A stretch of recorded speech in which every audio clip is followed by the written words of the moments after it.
Hello, నా పేరు సత్య. నేను అవని ఫర్టిలిటీ అండ్ ఎంబ్రియాలజీ కుక్కట్పల్లిలో ఎంబ్రియాలజిస్ట్‌గా వర్క్ చేస్తున్నాను. ఈరోజు నేను మీకు బ్లాస్ట్ అంటే ఏంటో చెప్తున్నాను.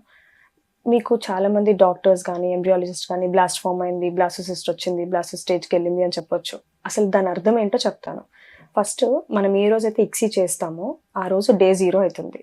డే 1కి ఏదైతే స్పెర్మ్ ఉందో అది ఎగ్‌ని ఫెర్టిలైజ్ చేసి లోపల మనకి 2 అంటే 2 పోలార్ న్యూక్లియర్ ఫార్మ్ అవుతాయన్నమాట. అంటే ఆ రోజు ఫెర్టిలైజ్ అయిందని. ఇలాగా సెల్స్ డివైడ్ అవుతూ డే 3కి 8-10 సెల్స్, అలానే డే 5కి డే 4కి వచ్చేటప్పటికి ఒక ముద్దలాగా ఫార్మ్ అయిపోతాయి అన్నీ మల్టిప్లై అయ్యి.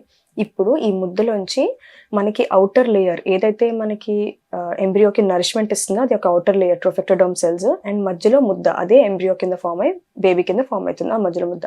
ఇది క్లియర్ కట్‌గా ఫార్మ్ అవ్వడాన్ని బ్లాస్ట్ అంటాం.